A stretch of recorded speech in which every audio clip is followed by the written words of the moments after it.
I will be talking about the cement sector and what are the routes for decarbonization. I work for Center for Science and Environment. The introduction is done.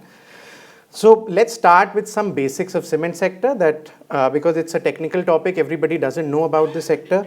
So production has increased in the cement sector almost 3 times. I'm talking about the global cement production from 1.4 billion tons to 4.1 billion tons between 1995 to 2014. But since 2014 until now, the production has been a bit stagnant. So even in 2022, the production was 4.1 billion tons. China, again, just like steel, is the largest producer of cement as well with a share of 54%. And India is the second largest with just a share of 8%. Talking about India, so production also doubled in India between 2007-8 and 1920. We have reached from 174 million tons to 334 million tons. Production capacity has also increased from 209 to 537 million tons as of 2019-20. 90% of the demand for cement comes from the housing, infrastructure and real estate, right? So that is where all the cement is going. Interestingly, unlike steel, 98% of the production capacity of cement is under the private companies, and top 5 cement producing companies in the world, in India are Ultratech, ACC, Ambuja, Dalmia and Shree Cement. So just to understand what is the basic manufacturing process and where does the CO2 come from, right? So basically limestone is one of the basic raw material which is used, which is mined. It goes into crushers. It is crushed into a size of 80 millimeters. Then it goes into raw mills where it is with some additives, where it is further grinded and then it is fed into a kiln. In that kiln, the process of calcination takes. Basically, limestone is CaCO3, which is then reduced to CaO. In that process, a lot of CO2 is released. Further on, this happens at a very high temperature, almost at 900 to 1400 degrees Celsius. And further, then the clinker is formed. Clinker is like the main product which forms the cement that is cooled down in a cooler and then further grinded in the cement mill. After the grinding, additives like gypsum, fly ash and slag are added to it to make the final form of cement. Now, why is it called a hard-to-abate sectors? 2 major reasons. First, of course, its reliance on a very carbon-intensive raw material, which is limestone. And second, it uses coal or pet coke as the major fuel to generate that heat in the kiln, to do that chemical reaction. Now, these are the 4 major types of cement which exist in India. One is ordinary Portland cement, which is majorly 95% limestone with 5% of gypsum. Next to it, you can see PPC, which is Pozzolana Portland cement, which has 65% of limestone. This is average constituents. Basically, there's a range which is allowed according to BIS standards. And 31% of fly ash. Then there is Portland slag cement, which has slag along with limestone. And here the limestone percentage goes down to 40%. And there is also a new emerging form of cement which has been recently notified is composite cement. Which has 25% of fly ash, 25% of slag with gypsum and 45% of limestone. So IS standards for all these 4 cements exist.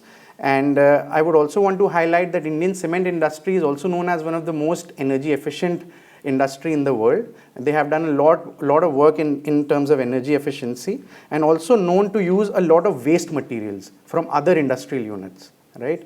So these are 2 key features of this sector. Now, why do we need to decarbonize? You can see the 4 reports which have been submitted recently by India to UNFCCC, and you can see its share from varying between 5% to 6%. You see between 2014 to 16, the share came down, although the production went up. It is said that this was a time when energy efficiency was picking up in the country by the cement sector. And again, the recent INC report shows that it has gone up by 5.72, but the production has gone up from 280 to 334 million tons. Also, it is among the top 2 industrial emitters along with iron and steel, and demand, as just like iron and steel, is going to double. So CSE did a study called Decarbonizing India's Cement Sector, and we focused on emissions from the production processes, basically covering scope 1 and scope 2 emissions from the process. Estimated the emissions from the top 10 cement companies, how much are they emitting and how much they might be emitting in the future. and also talked about various scenarios for 2030, because we really wanted to see what is happening in this decade rather than looking at a very future timeline. And now this was an estimation done by CSE, and we listed the top 10 companies and what kind of emissions. Total emissions for 2019-20 from the sector was estimated as 213 million tons. And it was seen that top 10 companies were responsible for 70% of the emissions. So there are a large number of cement companies and plants in the country, but if you just work on the top 10 companies, you can cover the 70% emissions from the sector. Ultratech, ACC, Ambuja, Shree and Dalmia are the top 5, which were responsible for 51% of the emissions, which were out of 213 million tons. Now this is cement type wise, right? So in type wise, of course, PPC had the highest share amongst all the 4 because it has the largest share of production also. So PPC India produces almost currently 65 to 73% of production is PPC, 27% almost is OPC, and less than 1% is CC. Slag is around 7%. Now, if you see biggest emission contribution in terms of type of cement was PPC, which is 60% share, although the share of production is 65%. But the second biggest emission contributor, which is OPC, which was 36%, but the share of production was only 27%. So that shows that OPC is very emission intensive, but still it is being produced in a big amount in the country. Now, some future scenarios. What if, so it was assumed on estimates that our production might reach around 660 million tons by 2030. So from 213 million tons, it is estimated in a business as usual scenario if the emission factors remain the same. And also the product mix remains the same, we will reach from 213 to 420 million tons. So almost doubling by 2030. Second scenario was the low carbon growth scenario. In this, we looked at the emissions, how emissions have come down between 96 to 2017. They have come down from 1.12 to 0.67. This is the emission intensity. And if similar pattern continues till 2030, we might reach up till 343, which is almost 1.6 times higher than 213 in 1920. The third was improved low carbon scenario. It was based on the targets set by the companies. Not every cement company has set a target. We found very appropriate targets only with the top 5 companies, and rest we took the average of the top 5 companies as maybe the achievement in the coming decade. So in this scenario, scope 1 and scope 2 reduction targets of these top 5 companies were considered, and we found even then the emissions will increase 1.5 times by 2030. Now, before going towards what CSE proposed, I'll quickly talk about what are the pathways which are being discussed in cement sector, right? First, of course, is the promotion of alternate raw materials. What can replace limestone?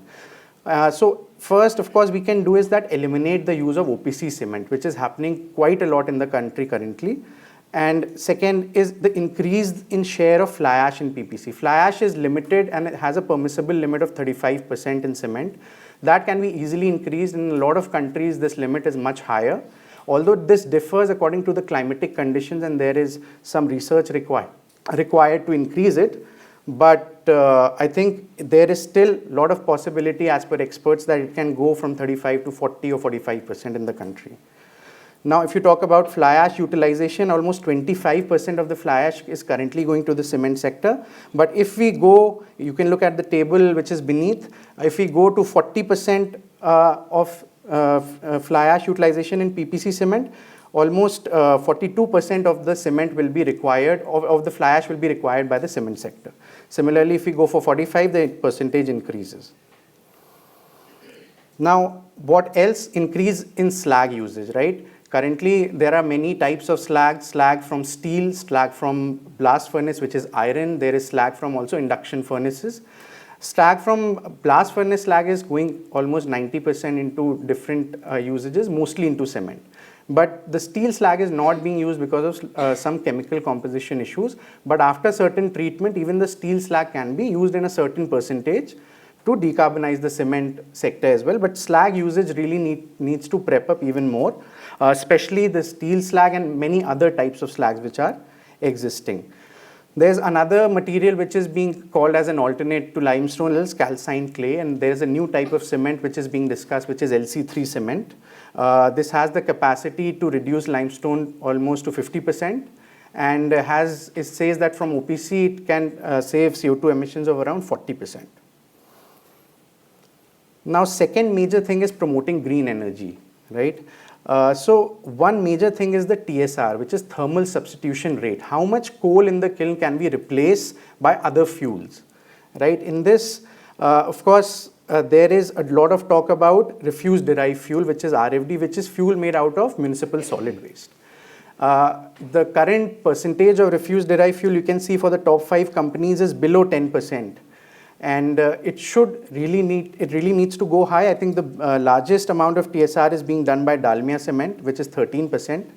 And there are a lot of issues in the use of RDF because it needs a sort of collaboration between municipalities and the cement plants, and who will bear the cost and the quality of the fuel. But currently there are no standards for RDF in the country, and that is a big issue. And also who will bear the cost is a big fight between the two communities. Now, waste heat recovery, they have already worked a lot, but there is still almost 750 megawatt potential which can be covered. RE is another thing, because almost 400 to 500 megawatt captive power plants are being used by cement plants. A lot of electricity which is used in grinding can come from RE, which is a huge area in cement which can be worked upon. There's a lot of talk about green hydrogen in cement plants, but whatever research we have seen shows a very little progress of use in green hydrogen in cement plants, the certain kind of temperature they want and the flame they require for that calcination. But researchers are on. There are some injection experiments happening in UK. Another big thing which can be done is if we could electrify the kiln. Nothing happening in India as of now. Ultratech did a sort of MOU with Coolbrook, who are developing RDH technology, which is basically a kiln which runs on electricity, and they are trying to bring it in commercial use by 2024. But yes, electrification then depends on a lot of things, how much electricity prices are higher for industries in the country and a lot of other things. But this would be a very good model if RE could be generated and kilns could actually run on electricity in some time. But yeah, this is again has no movement on ground in India, only one initiative which we read about. Now comes the famous CCUS.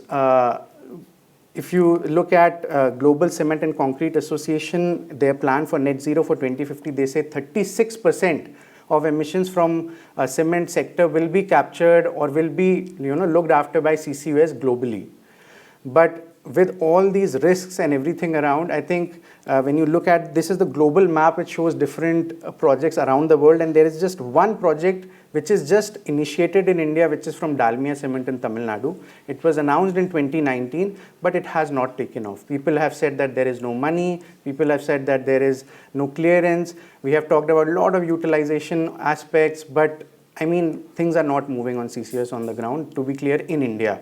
Because we do not, the biggest use of CCS is said to be enhanced oil recovery, and India is not the biggest oil producing country in the world. So CCUS, just a small initiative, but globally they say that there are 35 projects publicly announced and almost 100 in the pipeline just in the cement sector in terms of CCUS.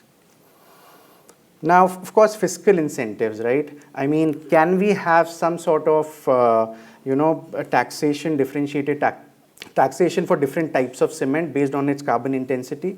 Currently, all types of cement face a 28% GST clear cut, so there is no incentive right now to produce green cement or even green steel, I would say.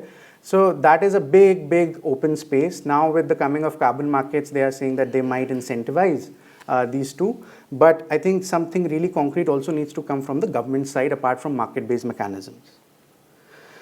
Now this is the proposal which CSC thought that would be most apt for 2030 for the cement sector, that currently we are at a share of 73% blended cement. Let's set a target and move towards 90% blended cement in the country by 2030. The fly ash use can definitely go up from 35 to 45%. In PPC, PPC is the largest amount of cement we are producing right now. So if fly ash goes up, it will be a big win and can really bring down the emissions.